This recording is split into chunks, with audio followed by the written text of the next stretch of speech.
CAPSI podcast series, Conversations on African Philanthropy.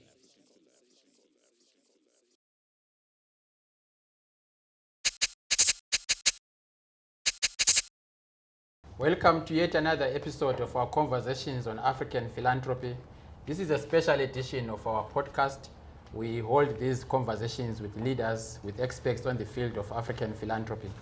We have held a conversation today on barriers on civil society, and we've listened to various speakers, from researchers to practitioners, and we wanted to use this closing session to record a conversation that we can share with the wider audience.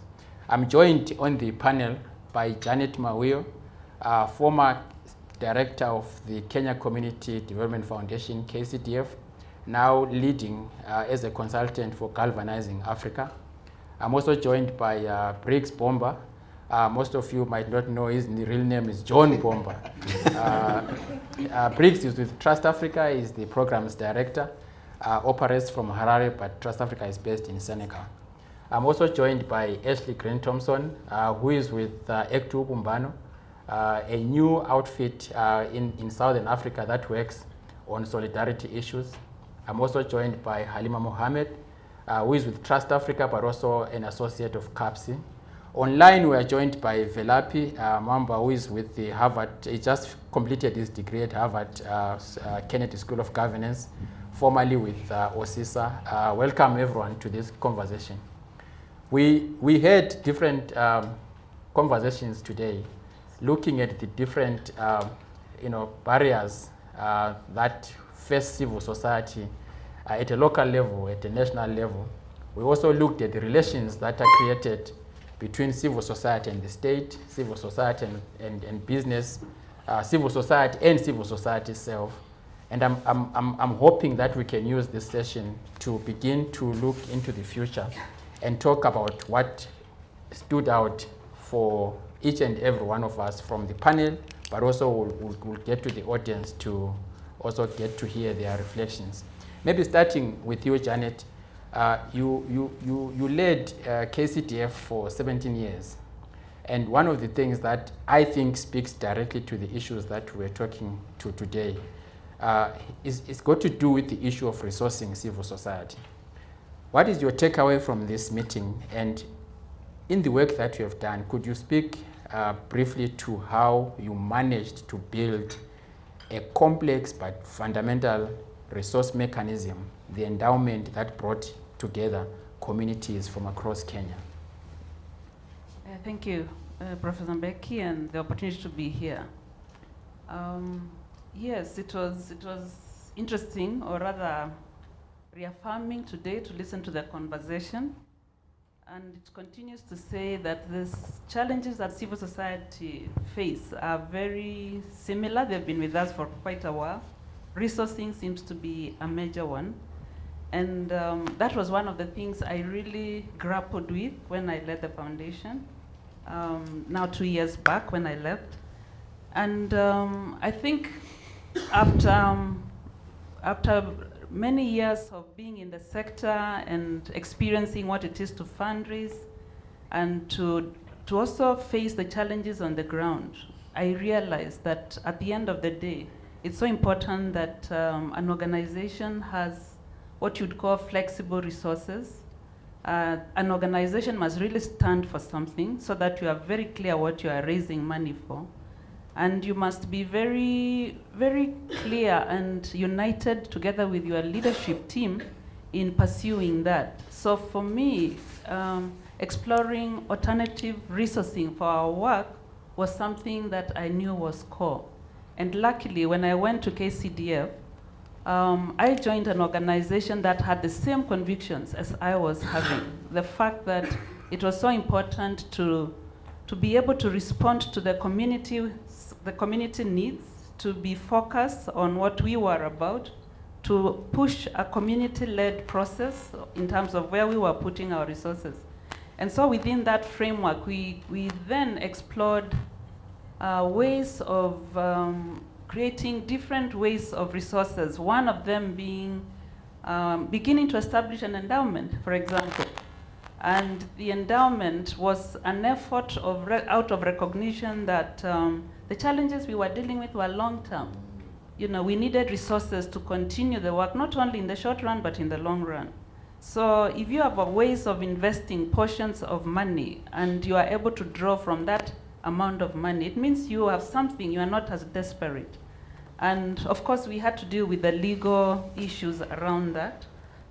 In a country where this was not defined, it meant we had to find what is the kind of registration, what kind of vehicles would we create which would allow us to grow an endowment, and how would we convince people about it. And so with a united mind within the governance team, I think we eventually decided we would register a trust as one of the holding vehicles, and still keep the registration of the foundation as the implementing arm of our work.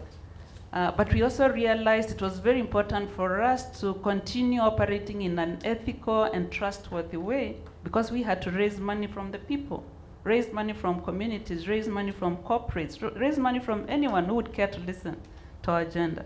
So, structuring was important, mobilizing, creating faith, and then having a system that could be credible so that we could move forward. And so with that in mind, we moved ahead. Of course, I had today the conversation about collaborations and partnerships. Obviously, we had to find other people who would listen to us, other partners who would listen to our story, and the need for a longer way of looking at the work we were doing. And that allowed us to partner with some actors. The Ford Foundation at the time was very keen on supporting organizations that were looking long-term. And of course, we didn't even, to kick off the work, we needed someone who could midwife the organization. We were midwifed by the Aga Khan Foundation, who also was supportive of this effort to create something Kenyan, something local, something locally driven, so that we could stick to our agenda. And having looked at that, we moved ahead, mobilized communities. And of course, we realized, yes, the foundation was interested in a long-term funding, but the communities we were working with were also struggling with similar things. They were fundraising endlessly to resolve simple things like school fees. So we realized if we create a reliable, dependable, credible outfit, the communities could ride on it and invest their money through that. And the trust and the trustees would be accountable. And so that allowed us, even to this day, for communities interested in resolving a particular issue, girls' education, disability, whatever it is, to mobilize the resource and come to KCDF and invest there. And that is actually what has happened. Through that vehicle, communities are able to invest in the Nairobi Stock Exchange. It meant we had to come up with a way of managing that endowment. We were not specialists in that area, and we still aren't, because our work is in the non-profit sector. And so we had to partner with people who are specialists in managing funds. So the foundation ended up working with fund managers. We created a competitive spirit for that investment, so 2 fund managers. We decided we would borrow from the pension scheme management, and so we had to find an administrator and a custodian. It's a lot of work to do these things, but when you are pioneering something in an environment where there's corruption and people don't trust each other, you have to operate above board.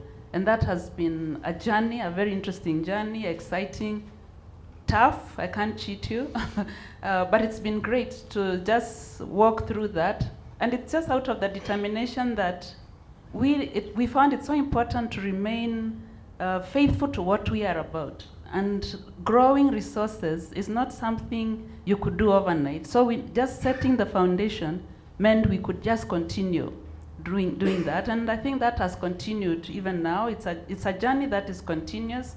We haven't had big people pouring money there or anything like that, but at least accepting this is a journey and making even savings from when you run programs, you throw them there. When you do a little consulting as an organization, maybe some people wanted to know stuff about philanthropy, we do some work, you are given, you throw the money out there. That base of an endowment has been really critical, even during the bad COVID days. That has really helped the foundation to continue. But we also moved on to consider other things which happen in our environment, real estate. And actually, eventually, we must manage to buy an office because we needed a base. But more important, we also needed to have an income generating way. So the space we had, which originally had been donated to us, became the base for actually building a 5-floor building, which now is rented practically 95 or 100%. And that has become an additional source of income for the foundation. So these are things that obviously have happened in almost maybe 15, 20 years. It's been a journey, but I think it's been very helpful. And we didn't stop there, as you know, Becky. We continued to explore other ways of being in the marketplace through that investment side, and explored a collaboration with actually a South African-based trust foundation, Kagiso Trust. Many of you might know Kagiso Trust. And that allowed us to begin to explore other forms of investments.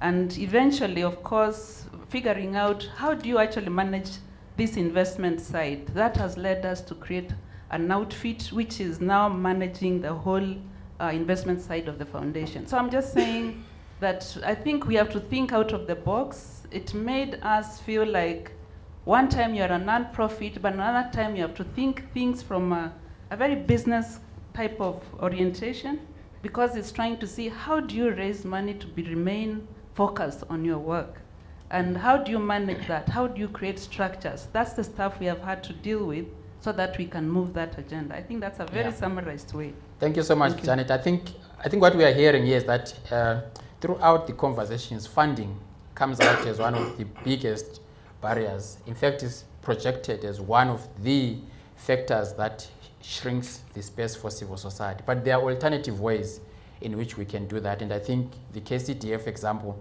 is such an important one because it is done in an African setting.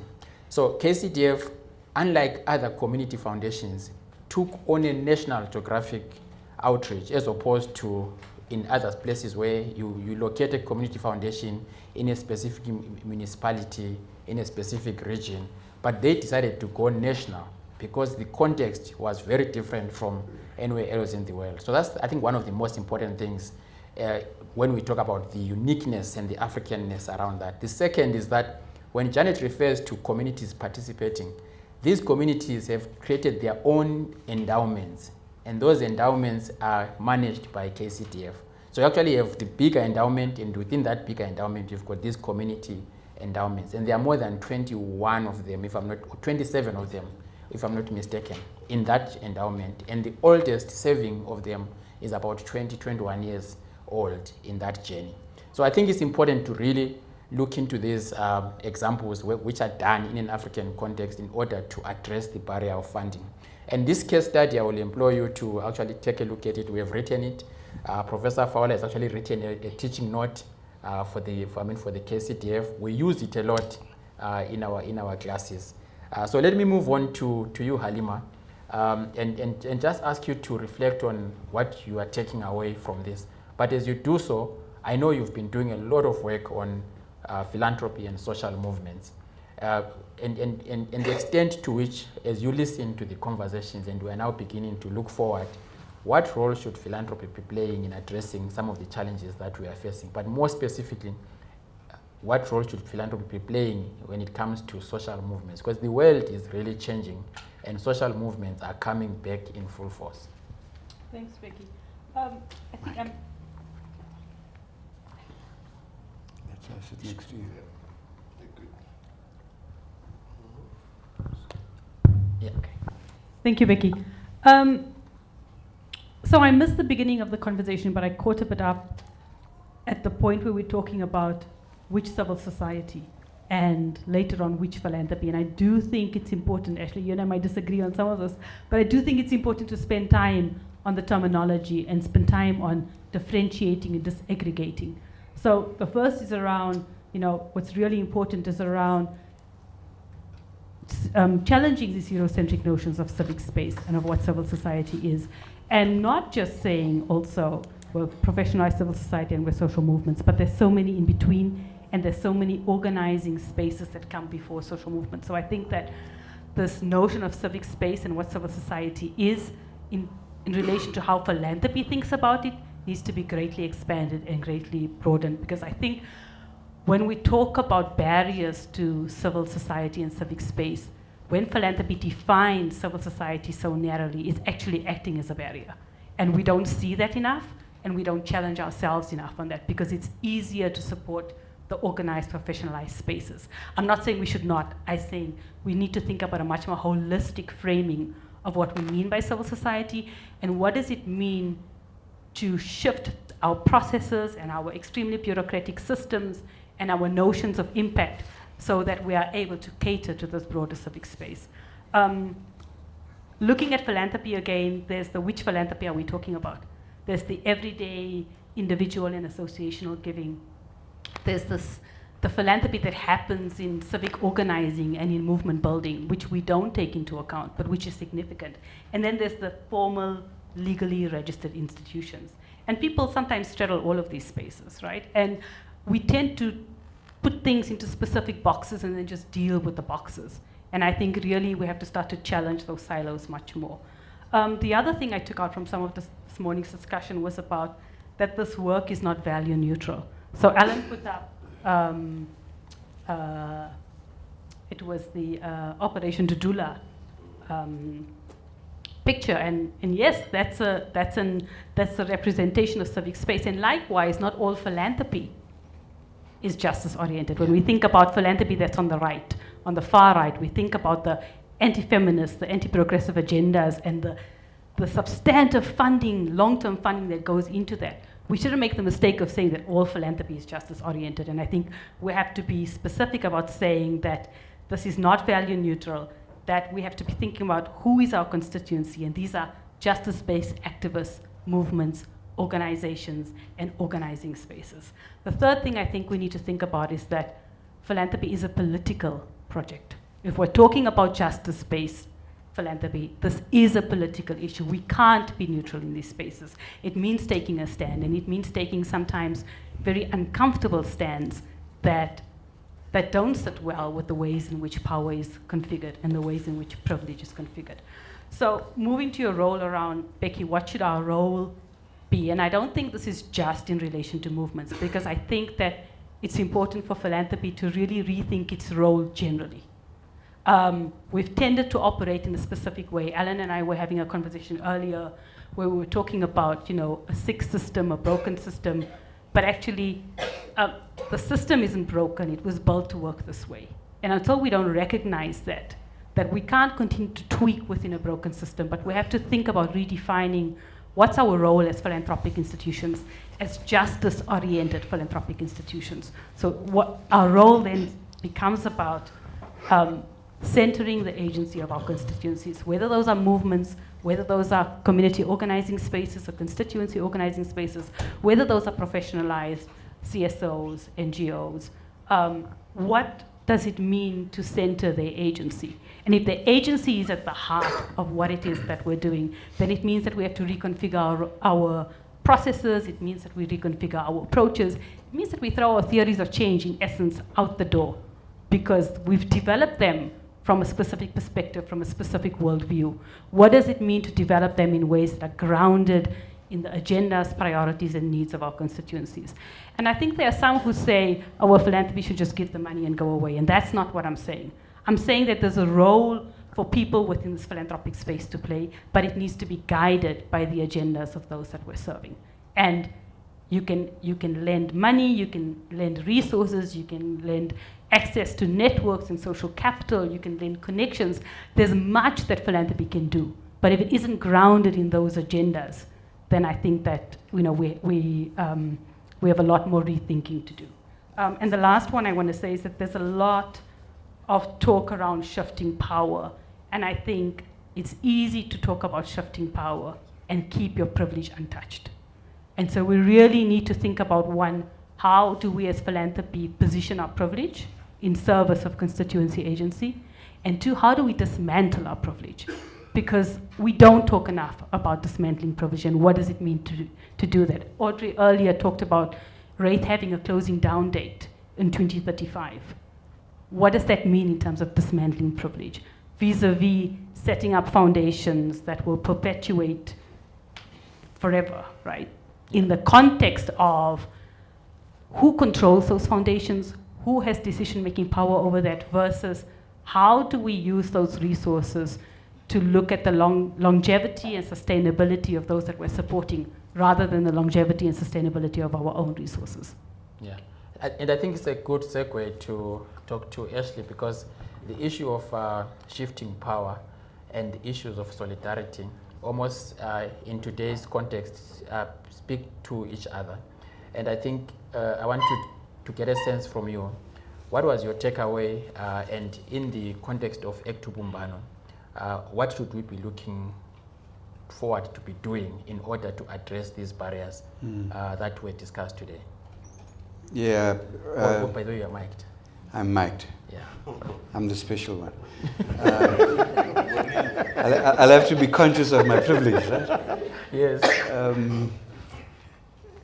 Yeah, I think Halima said a lot of the things that I had made notes about. But I think the one thing that the conversation today prompted me to think about was an analysis of our context.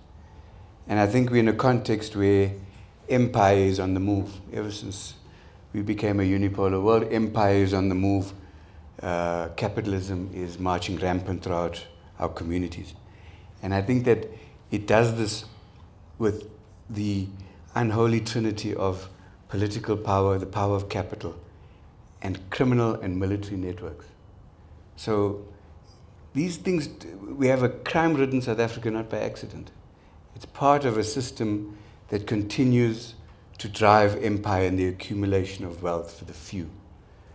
If we understand and in other parts of the continent, you might find in the Eastern DRC, the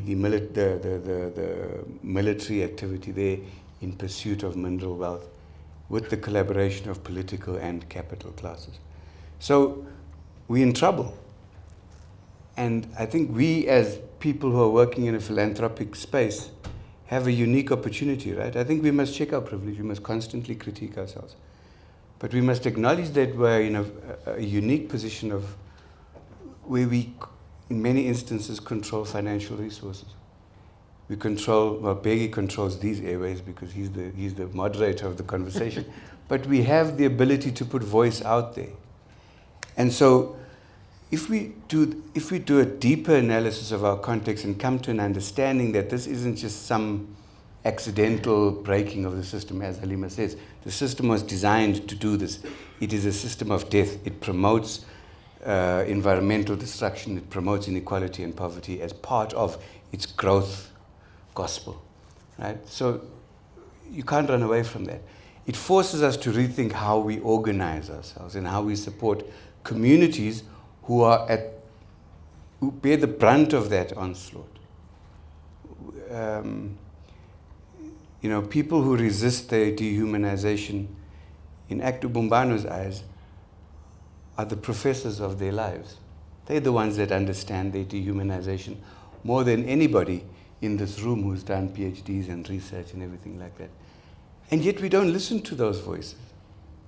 Because a lot of the time they ask us uncomfortable questions about the nature of the industry in which we are involved, the extent to which us as practitioners are often complicit in the way we do things and the positions we hold and how we disperse resources and how we take over spaces and speak on behalf of.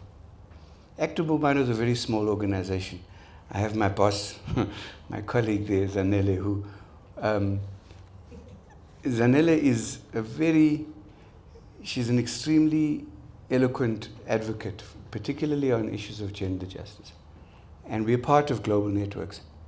And there's a constant, and I'm not exaggerating, a constant invitation from our global partners, our European partners, to attend UN processes and other global platforms to speak about gender justice in Africa. And we say, but why us? Why aren't you getting the people who are actually resisting?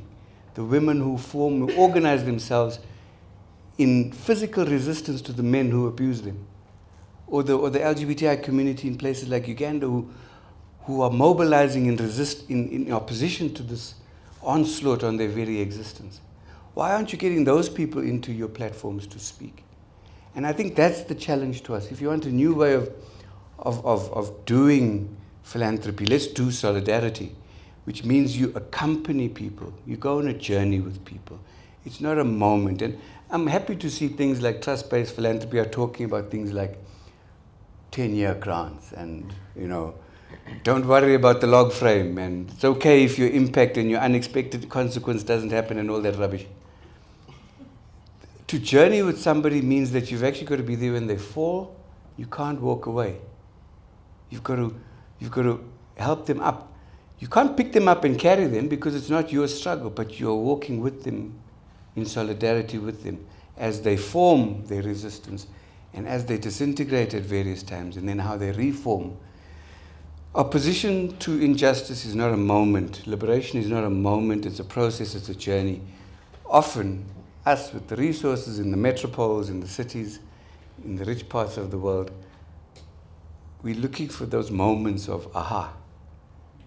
And genuine solidarity is a long and really uncomfortable and difficult process where you have to interrogate yourself at each step. Are you genuinely listening with empathy to the lived reality and experiences of those who resist their dehumanization? And is your action commensurate with being in solidarity with those people? It's fine to write lovely slogans and papers, but if you're not acting in solidarity with those who know their own oppression and can resist it best, then I think we're going to have lots of conversations where we're still trying to figure out how to shift the power. Yeah. And of course, the conversations and the presentations by several researchers touched a lot on the issue of these international barriers, whether it's the short-term project funding versus the need for co-funding, or is the idea that because the donor wants you to form coalitions, you then go into coalitions, or the idea that because there are certain interests from a geopolitical perspective, that's where you end up going. And of course, the flip side is that there's been calls for this decolonization of aid, which lends itself in different expressions. Some would refer to the shifting of power, others would be talking about approximation, among others. And so I think that what you are saying really is that for institutions on the ground to be part of that process, there has to be some form of deliberate understanding between partners, and one of them is this long-term, journeying together, and that can express itself in different ways.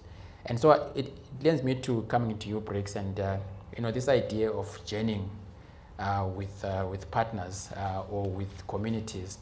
And I'm aware that at Trust Africa, you've already begun, for example, one of the programs around supporting movements, social movements on the one hand, but also a particular focus on feminist philanthropies. And recently you were in Addis launching that initiative. Maybe you could talk to us about where that came from and link it to some of the outcomes of this conversation today. 1, 2. I'm not mic'd. No, not yet. 1, 2, 1, 2. I think it's not, yeah. Mic check. 1, 2. You can give us a song actually before we play. I can break into poetry if you delay any further. All right, thanks, Becky. Thanks for the invitation and also the sentiments from Janet, Halima. Halima, you said half of what I wanted to say. Despite our pre-panel pact. Yeah, so, just to speak a little bit in terms of what I am taking away, I think it's at 2 levels. I'm taking away the importance for us to keep grappling with the conceptual question of civil society. And I think Halima has talked about it, just how expansive that terrain is.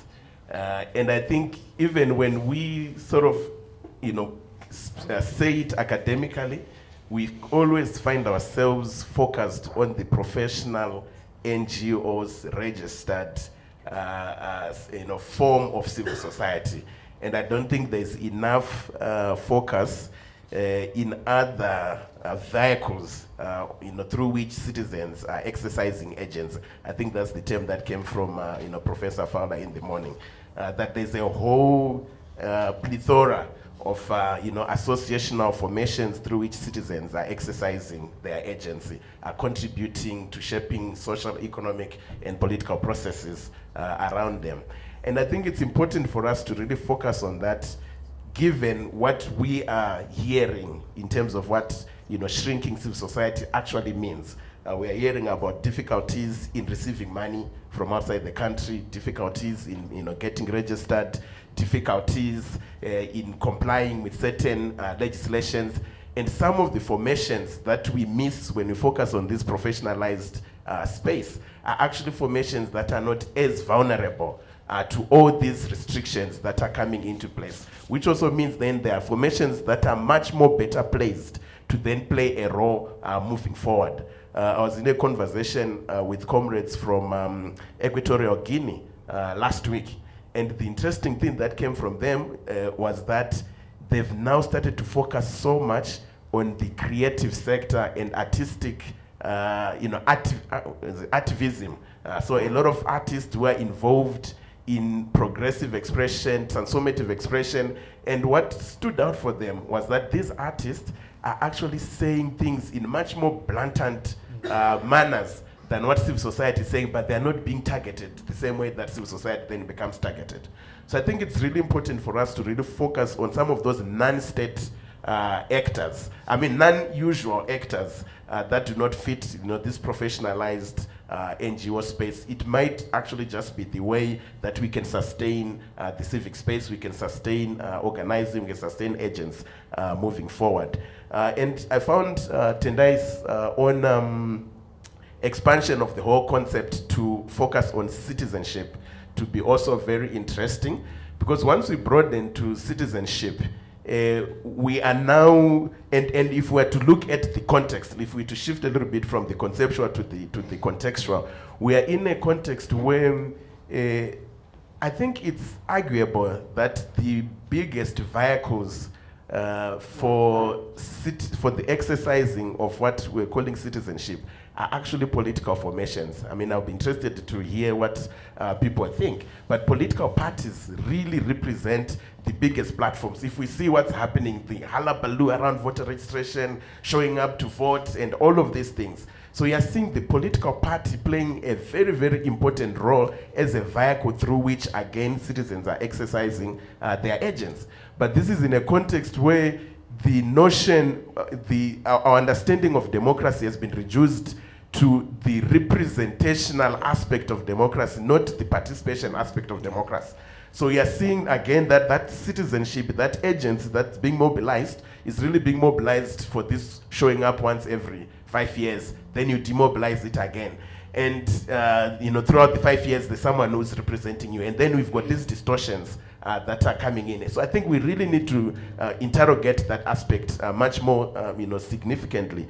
So again, when you look at some of the contextual pieces for me, and I don't know if it was really coming out in our conversations earlier, there's the aspect of the legitimacy of civil society itself. Ashely started to call it our industry, and I was shaking a little bit.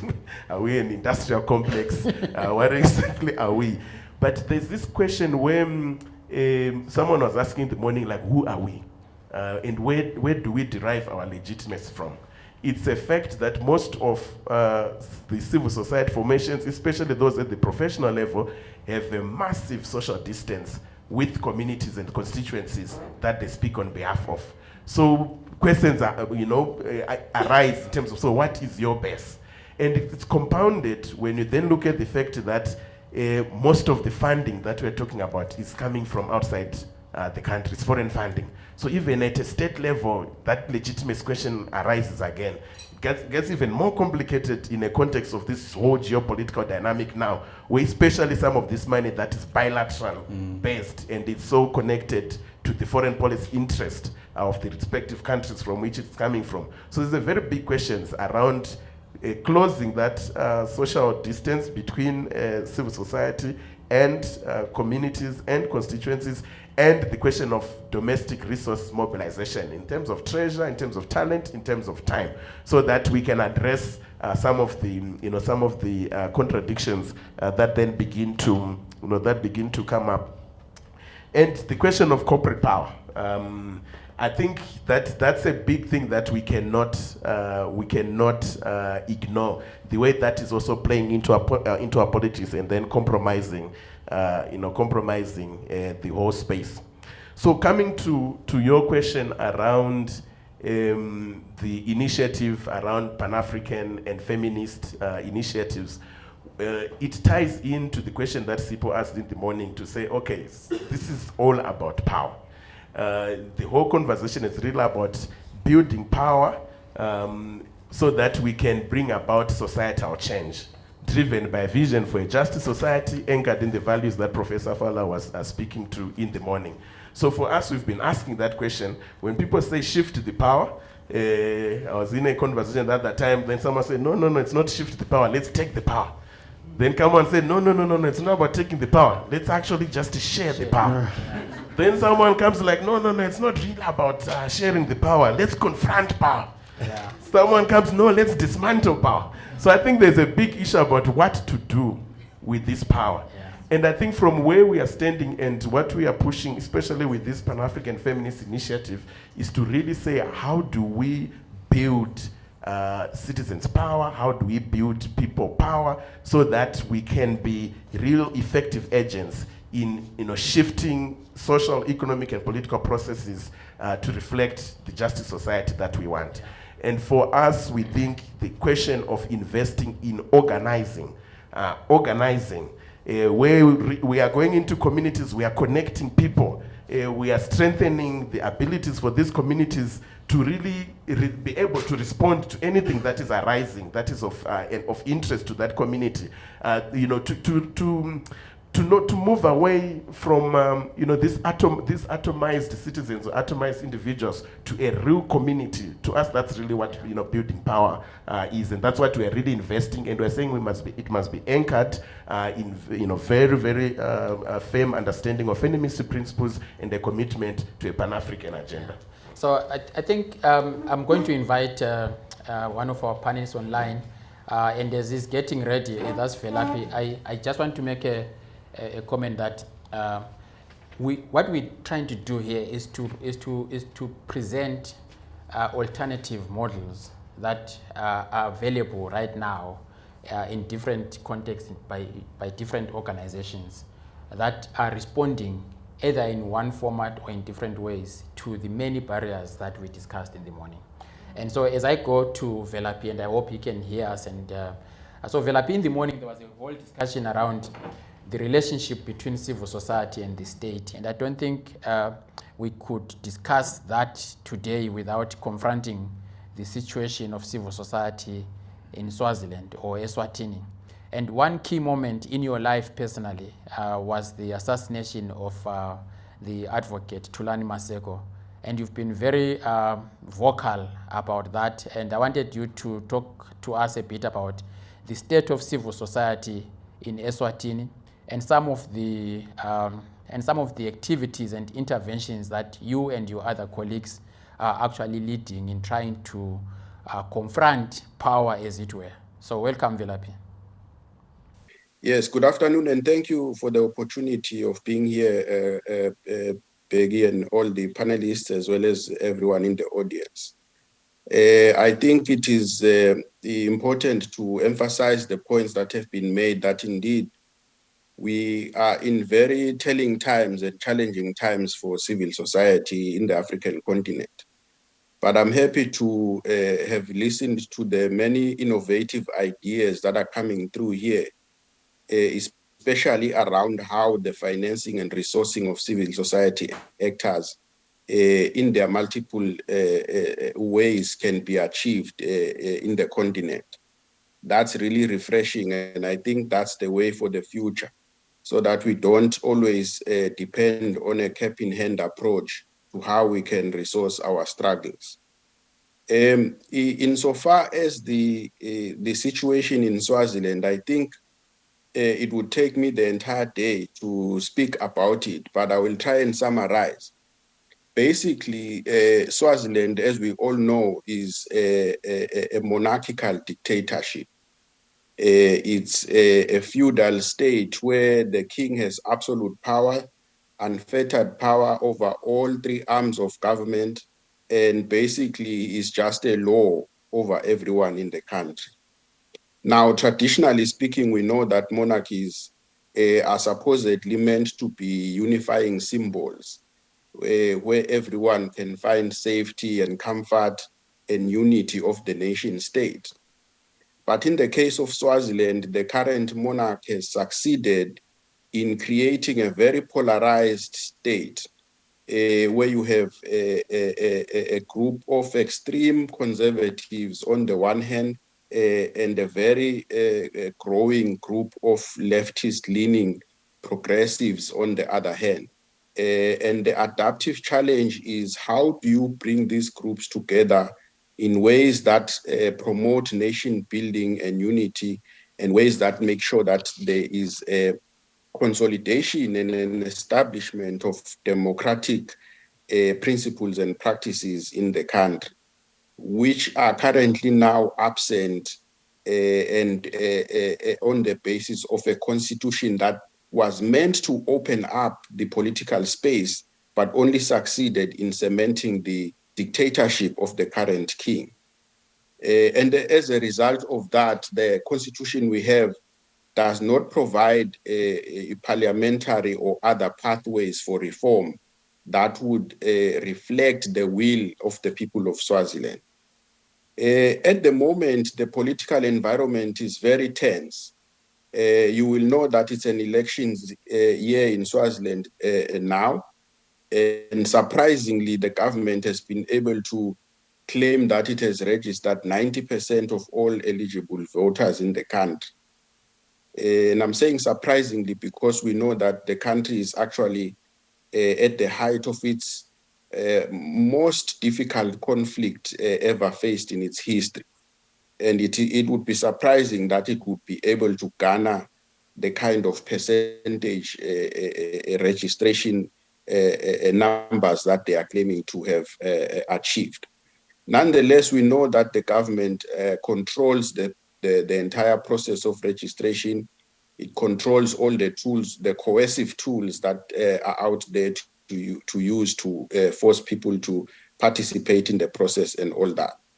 But those actions do not detract from the fact that Swaziland faces a very serious adaptive challenge, which is the challenge of moving the country from the feudal autocratic rule by the king to a more democratic and pluralistic political order. And some of the things that we have seen over the past 12 months have been really shocking. We have seen the emergence of a rogue state, a murderous state, what we could actually term to be a terrorist state that is really has zero tolerance for freedoms.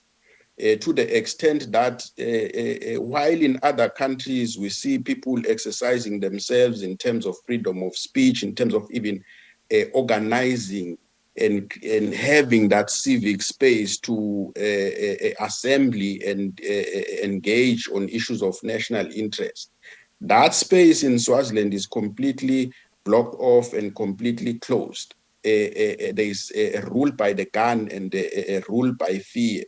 And the death and the killing of Thulani Masego must be understood in that context, that the political environment has become very toxic and very fearful, and it's difficult for people to exercise themselves. So Thulani Masego was killed hours after the king had publicly actually declared that he had hired some mercenaries that would deal with all the political opponents in the country. And from what we are seeing and hearing is that there is a group indeed of these mercenaries who move around wearing face masks in the night They are also visible in roadblocks all over the country, again wearing face masks. And the police officers as well, whether in public institutions like in courts, at roadblocks and other spaces in the public, are also now wearing face masks, meaning that as an activist, you can't even know whether you are dealing with a police officer or you are dealing with a mercenary, or dealing with a foreigner, or you are dealing with a thug, basically. So that's the extent of conflict that is happening in Swaziland. And because it's a small country, people aren't paying attention to it. It's a country in conflict. And the Thulane Maseko is just an example of many different extrajudicial executions that have taken place.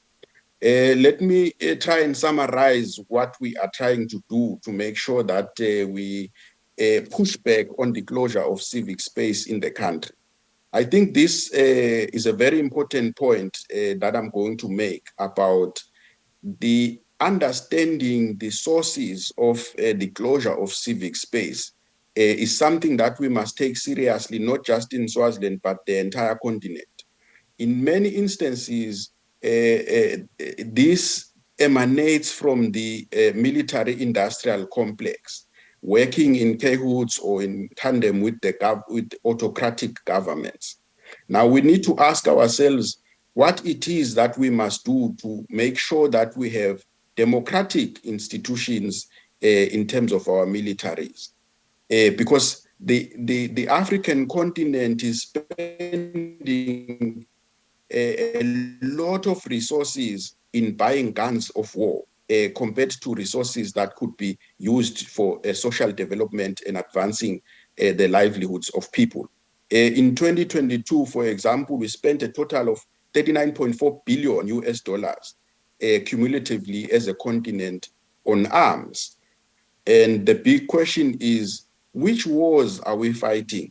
Because relatively speaking, we do indeed have conflict areas on the continent, but many of them, it's conflict where the government is fighting its own citizens. If we look at the army in Swaziland, for example, it is an army that has just added 1,000 more troops, but it is not at war with any country. It has not, in fact, participated in any peacekeeping mission on the continent. It has not participated in any war in the world, including the ongoing war in Ukraine or any other war. But the government continues. It has just spent 2 billion rands on the purchase of arms of war, vehicles and arsenal and all those things. Who do they want to fight? They want to fight citizens. They want to kill citizens. So we really need to ask very serious questions around the military-industrial complex and what its intentions are vis-a-vis democratic practice and consolidation in Swaziland and also on the African continent. So I think that we need to have investments from a philanthropy point of view, programs that can focus on this militarization of our countries and how that is being used to shrink the civic space that we have. Secondly, one of the second actions that we want to leverage and use are the international, mechanisms around accountability that exist in the UN system. We are leveraging the Office of the Special Rapporteurs. We have submitted complaints with the Special Rapporteur on extrajudicial executions, for example, on human rights defenders. We have written to the African Commission on People and Human Rights, all in an attempt to make sure that the Swazi question remains current and the engagement with the authorities around the closure of civic space and the violation of human rights is something that is taken seriously and there is accountability. But there is also a lot of work that has gone on around mobilizing the US Congress here in America to make sure that targeted sanctions and other pressure kind of actions can be brought to bear on the Swazi state on the violations that are taking place. I can see that I have 1 minute left. I want to end by saying that the most important thing, in my view, is to make sure that we cultivate a culture of zero tolerance to impunity. There are a lot of African lives that get lost and it becomes a story, and a forgotten story. I remember Itai Dzamara, for example, in Zimbabwe, who was killed years ago now, and everyone has forgotten about Itai Dzamara. Just like they have forgotten about the massacre in Bulawayo that happened, the genocide that happened under Robert Mugabe. We shouldn't be a forgetting nation when it comes to issues of impunity. Those that are driving impunity must be held accountable. That is why some of us in Swaziland are saying in June 2021, there was a massacre in Swaziland. That was the beginning of the end of this current regime, because it must be held accountable for the killings of those people. So we must cultivate actions and ways in which citizens must consistently hold accountable those in power. And we must ask questions why our governments in the first place are not being democratic and are autocratic instead, and perpetuating violence against citizens. So those are the inputs that I would like to make, Peggy. Thank you. Thank you so much. I think it was difficult for us to stop Velaphi because of the communication.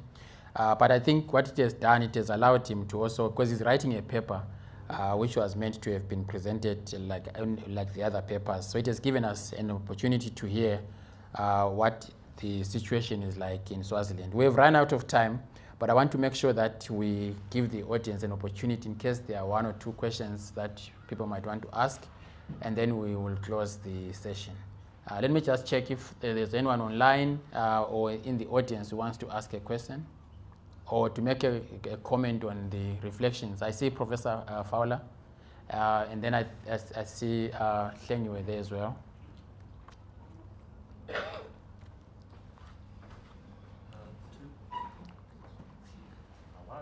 Is it on?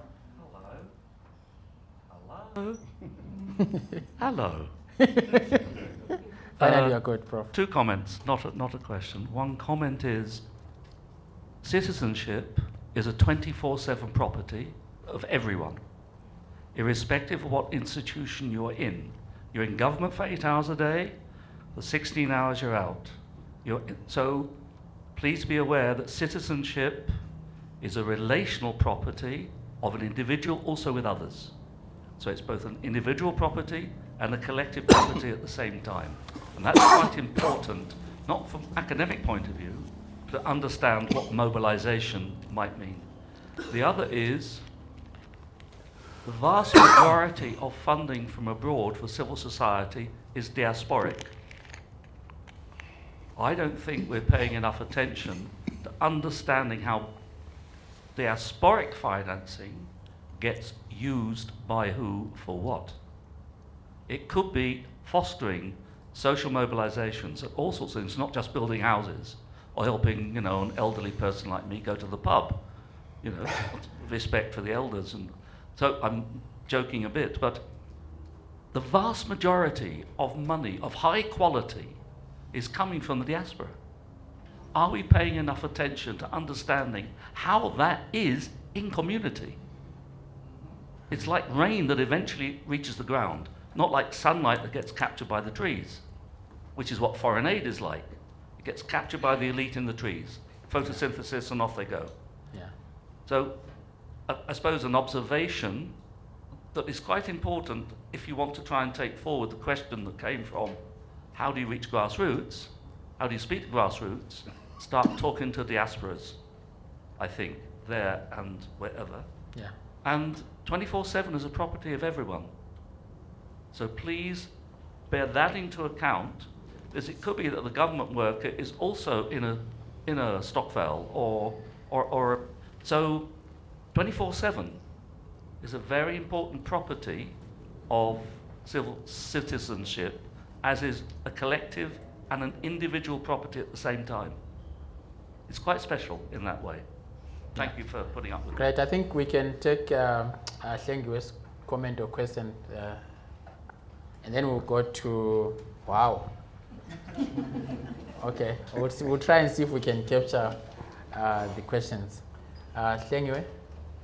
Thank you, Chair, and thank you to the panel. Just one comment to what Halima has said around the question of reflecting on our privileges and in more deep and complex ways, because I think one of the criticisms around, or the outcries within the feminist spaces, has been around the question of the pain of mobilizing against our privilege. So it's easier when we come together as people and we mobilize for collective, but when we have to mobilize against our privileges, there is always some form of resistance, some form of complicit, and as a result, a lot of progressive feminist movement have been co-opted into these, big spaces and big companies. And just a straightforward question to Ubuntu Online. So you've outlined some of the ways that you have employed in terms of highlighting the plight of Eswatini.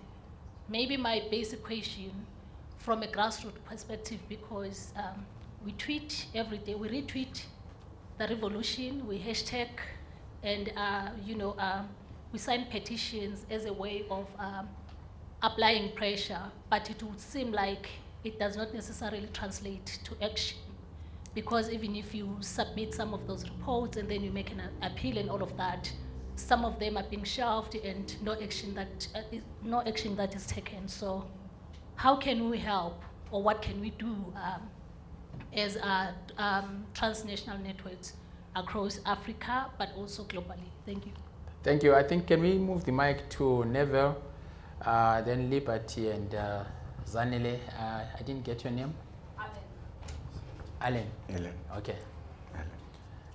If you can make it short, unfortunately we'll have to make it crispy.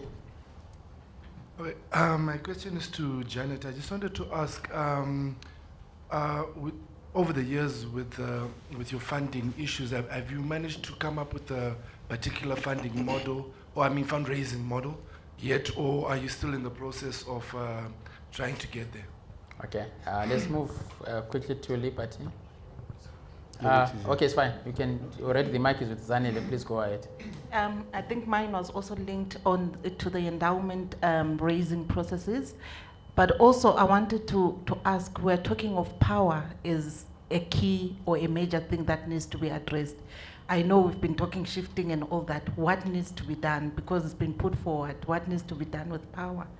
And also, we seem to be shying away from the fact that we're getting money from abroad, and we're saying it's a problem. Why is it a problem? Aren't they paying back? Because we've paid back for the development of those countries. Isn't that payback time in terms of us? Because someone needs to fund this change or reimagining or alternatives. Someone needs to fund it.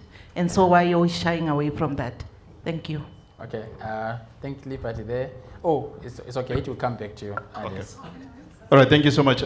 Just a quick one, just thoughts from the panelists in terms of how do we push a shift in terms of African philanthropy towards funding social movements. I noticed that most of our African philanthropy movements are funding what I would call softer initiatives, education, entrepreneurship. How do we shift them towards funding civil society and social movements? Okay. Thank you. I think mine is to Halima. In the course of the day, and even from your submission, it's clear that there's a lot of politicization of aid or donations. And I'm seated here and thinking, the leaders of some African countries who are trying maybe to build democracy and bring people on board and allow people to make their own decisions. For example, if we have a country like Uganda, where more than 85% of the population say, well, it may be a right issue, but we do not want LGBTQ here. And that's a decision as a nation. Their country, their rules, perhaps. But on the other hand, you have the donor community saying, no, if you're going that route, we're cutting off everything. So you're on your own. So even as we speak about the shrinking space for civil society organizations, there is that difficult line for leaders to toe while they're trying to allow their masses to make their voices heard to their governments and to make really what they believe in pass. So it's kind of a complicated situation. So I believe perhaps we have to just say, no, that all we're on our own, but then we all know the consequences. Okay. Thank you. Thank you so much. I think we really have run out of time. We have 3 minutes remaining. I will invite panelists to make their last inputs, a minute each if possible. And if you don't have to respond, you don't have to. So let's start maybe with you, Halima. We come this way and we'll end with Velapi.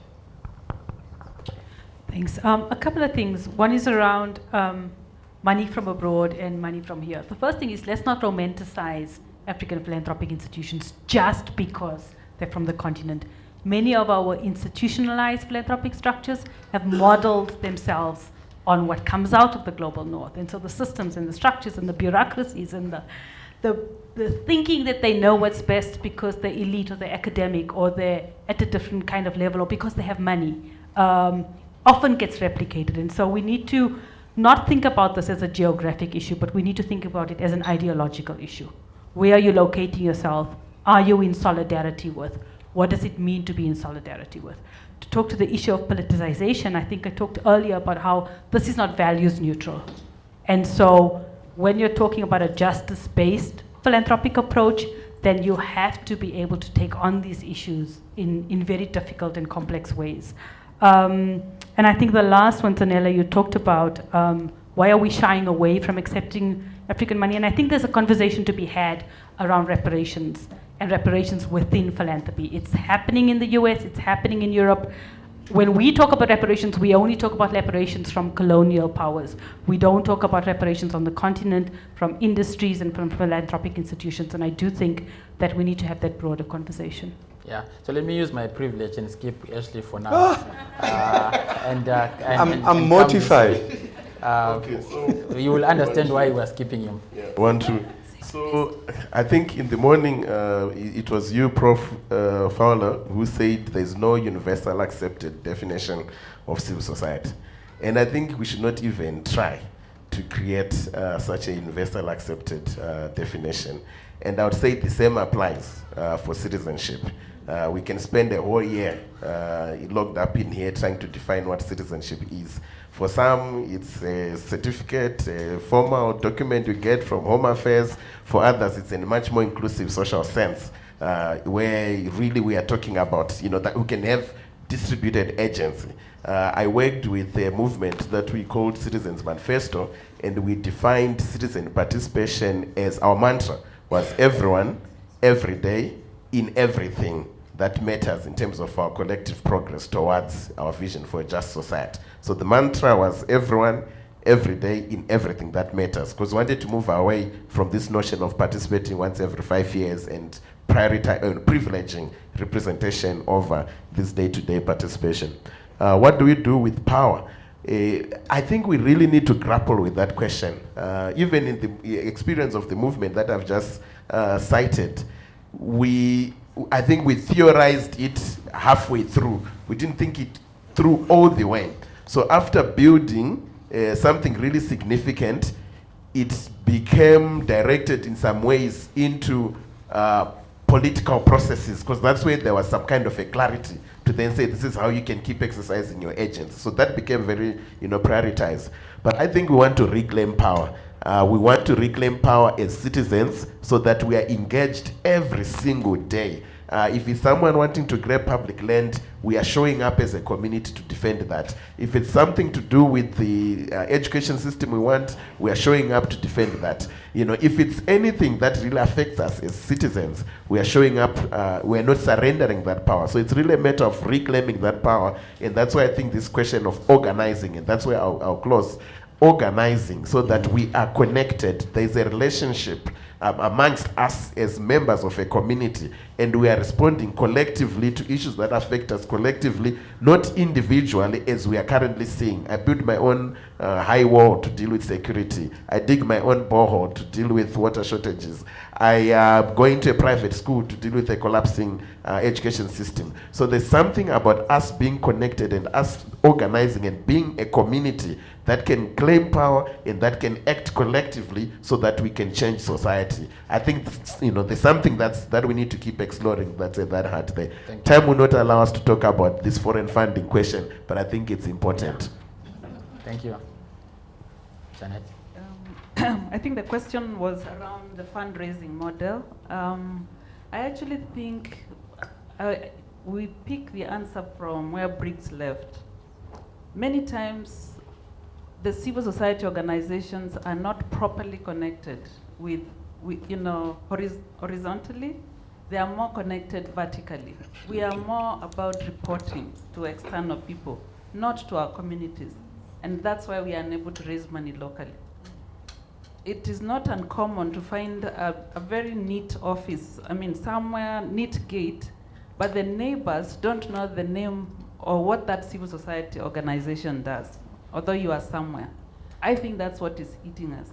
And so in my view and from my own experience, I think one of the things we really have to work on is re-engineering ourselves, getting ourselves to be locally owned, locally relevant. When somebody knows the work you do as civil society, even I as a local Kenyan out there, I'm happy to put in $1,000 every month or something, or 10,000 for many of us, you know. But as long as we are disconnected with communities, we can't.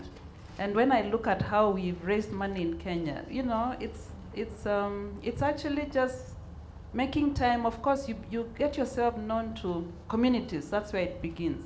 You get yourself known to corporates who are sensitive, and you don't just buy everything they're telling you. You push what makes sense and help them to understand you are responding to this is the need. You're not asking for handouts. You're not asking for food. You know, some of the corporate ways of giving money is not quite what we are looking for.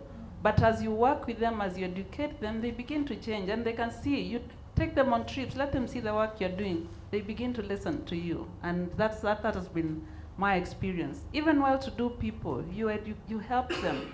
So one of the things I learned is that investing in a communication portfolio when you are well connected is very important, so that you are constantly letting people know the work that you are doing.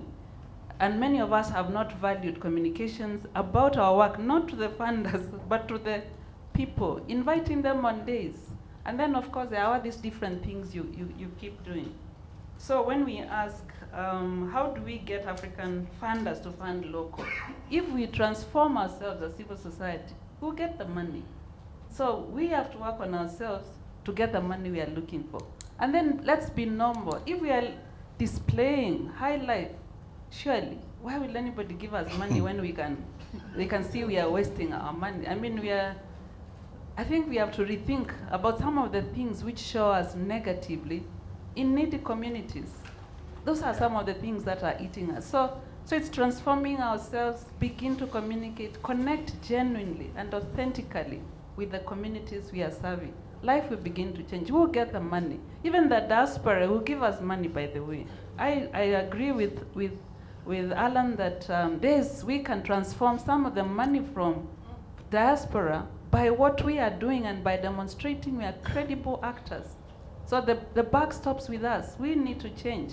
We need to become more serious about the genuine work we are doing to transform, to show genuine movements of communities that are really pushing the agendas from communities and being part of a transformatory agenda. Even the government will listen to us. This last week I attended a ceremony where one local CBO was celebrating 20 years. I was shocked to hear the local chief in a slummish kind of an area talk so strongly and positively about the work of that simple civil society, the work of transformation that they are doing. Very few government people can talk positively about NGOs. So we need to start with ourselves. Thank you so much. Let's see if Velapi can hear us. And 1 minute, comrade, if you can squeeze it. We are really pressed for time. 1 minute, Velapi, and if you can respond to the question. I think the question was, how can we be helped? And I think it's an important question. We know that solidarity is not an act of charity. So I think that two things are very important in how you can help us in Swaziland. One is we really need you to speak to your governments, amplify from a policy perspective the plight of the people of Swaziland with your parliaments, with your governments to intervene. There are governments that can intervene, in particular the South African government. And then the second point is I think there's a lot of human rights egregious violations taking place and a lot of people fleeing away from those violations into South Africa in particular. We need those people to be supported, to be housed, to be safe as they run away from the tyrannical rule of the king in Swaziland. So that's how I think we can help the people of Swaziland. Communicate about it, speak about it as much as we can.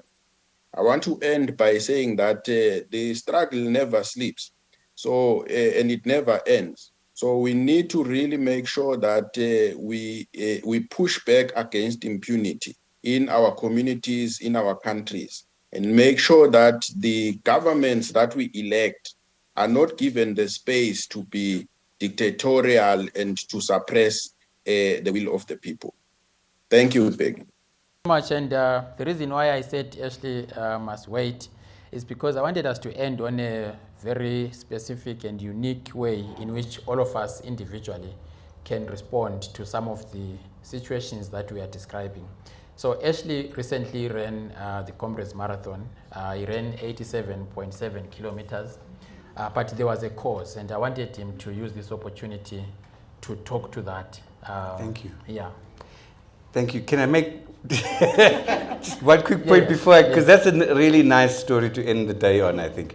Just two very quick points. The first thing about funding social movements, if we support local activists and local communities in whatever action they're doing, let's not predetermine what it is. Does it count as a political thing? No, it's not our business. If they're having a workshop, if they're organizing a march, a collection of those, and as you were talking about making the networks, that collection of local agency builds into a social movement. And the point about foreign funding impacting national agendas, like in Uganda, frankly, we're committed to the dignity of a human being. And wherever that dignity is trampled, I don't care about whose agenda it is. That person is under threat. LGBTI people in Uganda are under threat. I think we've got to be in solidarity with them. The good news, you must look for hashtag 87K for WK. Velapi, my kids went to school at Waterford Kamhlaba. It's a great school. It's got over 60 nationalities in it, and it's turning 60 this year. It's a great African institution. I ran 87K for WK, for Waterford Kamhlaba. I'm trying to raise money for a scholarship, so there's not only the kids of philanthropy workers who can go there, but there is also for people from the refugee camp in Swaziland, Mpaka refugee camp, and other people from throughout the world and the region. So please visit 87K for WK. There's a portal, you can donate, any amount counts. 87Ks, guys, I ran 87Ks. You know how far that is? You know, it's very far, right? So how much is outstanding? I originally wanted $8,700, but South Africa's currency is not that great. So I've only got 70,000 Rand. I wanted 170,000 Rand. But if I can get to 87,000 Rand, I'll be very happy. So we're on 72,000 at the moment. Another 15 or 20,000 and I'll be a happy man. Okay. Thank you Thank so you. much. Thank you so much. And I really wanted to end us on this note. If all of us gave whatever it is to that portal, definitely Ashely will reach that amount. And the young kids that are from different sectors of society in Eswatini will be able to benefit from that. Help me thank the panel, Janet, Briggs, aka John, Ashely, and Halima. This was a special edition of our conversation on African philanthropy. Thank you for watching. We'll see you next time. You've been listening to the CAPSI podcast series, Conversations on African Philanthropy.